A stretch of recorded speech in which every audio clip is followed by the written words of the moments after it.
배달앱을 사용하는 인구가 2,700만이 넘었습니다. 대한민국 인구의 절반 이상이 배달앱을 사용한다는 얘기죠. 특히 무료 배달이 시작되면서 음식점은 배달을 무조건 해야 되는 필수 구조가 되었습니다. 사장님, 고객 입장에서 우리 가게에 주문을 해본 적이 있으십니까? 클릭한 고객이 주문까지 가도록 만들어야 됩니다. 네 가지가 배달 조건을 만들어줍니다. 안녕하세요, 본부장님. 네, 안녕하세요.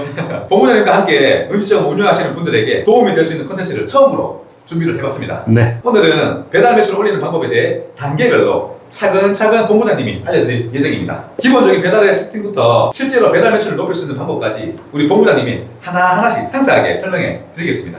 바로 본론으로 들어가겠습니다. 이제는 배달을 빼고 매장을 운영하기 정말 어려운 시대가 되었습니다. 배민, 쿠팡, 요기요, 땡겨요, 지역 배달 앱까지 배달 앱을 사용하는 인구가 2,700만이 넘었습니다. 와.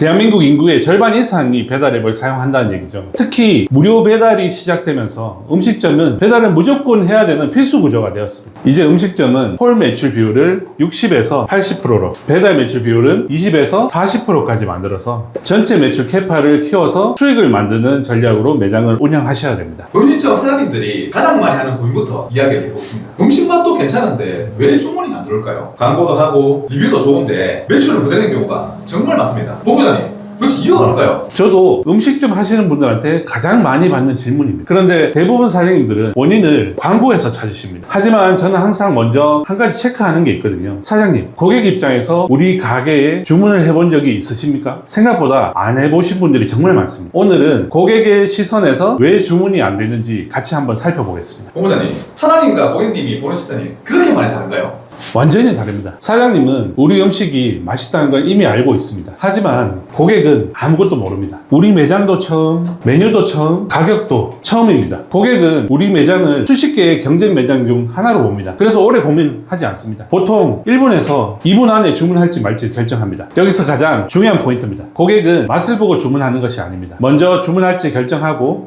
그 다음에 음식을 먹고 맛있으면 다시 주문합니다. 그러면 광고를 하고 있는데도 주문이 안 나온 이유는 뭘까요? 많은 사장님들이 이렇게 생각합니다. 광고를 더 해야 되나? 하지만 저는 먼저 이걸 봅니다. 고객이 어디서 나가는지, 주문을 안 하는 게 아니라 주문을 하기 전에 떠나는 겁니다. 예를 들어 보겠습니다. 고객이 돈가스를 검색했습니다. 우리 매장을 클릭했습니다. 그런데 대표 사진이 별로입니다.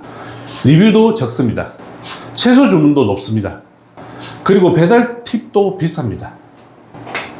그러면 어떻게 될까요? 고객은 바로 다른 매장으로 이동합니다. 광고는 성공했습니다. 하지만 주문은 실패한 겁니다. 그러면 광고비만 쓰고 주문을 못 받는 상황이 생기는 거예요? 맞습니다. 그래서 광고보다 중요한 게 클릭 이유입니다. 클릭한 고객이 주문까지 가도록 만들어야 됩니다. 사장님들이 가장 많이 놓치는 부분이 여기입니다. 광고 성과만 보지 마십시오. 클릭한 고객이 왜 주문을 하지 않았는지를 봐야 됩니다. 그러면 음식점 사장님들이 가장 많이 하는 착각은 뭘까요? 정말 많이 듣는 말이 있습니다. 우리 매장은 정말 맛있어요. 물론 중요합니다. 그런데 제가 항상 드리는 말이 있습니다. 맛은 재주문을 만드는 것이고 가장 중요한 것은 첫 선택이라는 것입니다. 한번 생각해 보세요. 배달앱에는 돈가스 집만 수십 개가 있습니다. 고객은 그 매장을 먹어보고 비교하는 것이 아니라 화면만 보고 선택합니다. 그러니까 첫 번째 경쟁은 맛이 아니라 선택입니다. 맛이 없어도 된다는 이야기가 아닙니다. 맛은 반드시 좋아야 됩니다. 하지만 맛은 재주문을 만드는 경쟁력일 뿐입니다. 첫 주문은 대표 사진, 리뷰, 가격, 메뉴 구성 네 가지가 배달 조건을 만들어줍니다. 그러니까 첫 주문과 재주문은 기준이 다르다는 말씀이시네요. 맞습니다. 많은 사장님들은 맛 하나만 생각합니다. 하지만 고객은 선택, 주문, 맛, 재주문 이 순서대로 움직입니다. 이 순서를 이해하면은 매출을 보는 시선도 달라집니다. 그러면은 사장님들이 오늘 당장 확인해야 하는 것은 어떤 걸까요? 오늘 영상을 보시고 딱 10분만 투자해 보세요. 지금부터 말씀드리는 네 가지만 바꿔도 주문은 충분히 달라질 수 있습니다. 대표 사진은 고객이 가장 먼저 보는 광고입니다. 고객은 대표 사진을 보는 순간 단 몇 초 만에 주문 여부를 결정합니다. 사진이 어둡거나 메뉴가 잘 보이지 않거나 먹고 싶다는 느낌이 전혀 들지 않는다면 고객은 고민하지 않습니다. 그냥 다음 가게로 넘어갑니다. 주문을 부르는 대표 메뉴 사진 핵심은 세 가지입니다. 첫째, 고객이 1초 안에 맛있겠다 바로 느낄 수 있게 크고 눈에 띄게 보여줘야 됩니다. 둘째, 고객이 시선을 끌 수 있게 밝고 선명하게 보여줘야 됩니다. 그리고 셋째, 고객이 한번 먹어보고 싶다 생각이 들게 최대한 먹음직스럽고 풍성하게 보이게 구성해야 됩니다. 결국 대표 사진의 목적은 주문을 만드는 겁니다. 고객이 사진을 보는 순간 오늘 여기다, 이 한 가지의 결정을 하게 만드는 것이 좋은 대표 사진입니다. 그리고 고객은 리뷰를 읽기보다 개수와 평점을 먼저 봅니다.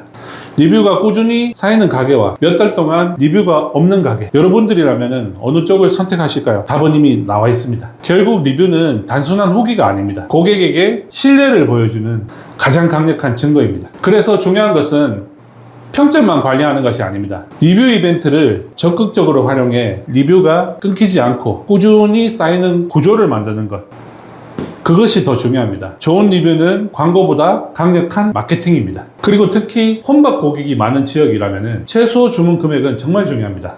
최소 주문 금액이 너무 높으면 고객은 부담을 느끼고 다른 매장을 선택할 가능성이 높습니다. 그렇다면 최소 주문 금액은 얼마로 설정하는 것이 좋을까요? 예를 들어 고객이 돈가스 하나를 먹고 싶어서 배달앱에 들어왔다고 가정해 보겠습니다. 가장 이상적인 주문은 메뉴 하나를 고르고 바로 결제하는 것입니다. 저희 뜨돈의 대표 메뉴 뜨돈 돈가스가 13,900원입니다. 그래서 최소 주문 금액은 13,900원으로 세팅되어 있습니다. 그런데 최소 주문 금액이 너무 높아서 음료를 추가하고 사이드를 추가하고 억지로 금액을 맞춰야 한다면 어떻게 될까요? 많은 고객들은 그 과정에서 번거로움을 느끼게 됩니다. 그냥 다른 매장에서 주문하자 이렇게 생각하고 장바구니를 비우거나 다른 매장으로 이동하는 경우가 정말 많습니다. 결국 최소 주문 금액이 높을수록 객단가는 올라갈 수 있지만 반대로 주문을 포기하는 고객도 함께 늘어날 수 있습니다. 그래서 최소 주문 금액은 객단가만 생각해서 설정하는 것이 아니라 고객에 부담 없이 주문할 수 있는 기준을 설정하는 것이 가장 중요합니다. 마지막으로 메뉴가 많다고 해서 주문이 많이 들어오는 것은 아닙니다. 오히려 메뉴가 너무 많으면 고객은 무엇을 선택할지 고민하게 되고 고민이 길어질수록 주문을 포기할 가능성도 높아집니다. 그래서 메뉴 구성은 잘 만드는 것보다 잘 배치하는 것이 더 중요합니다.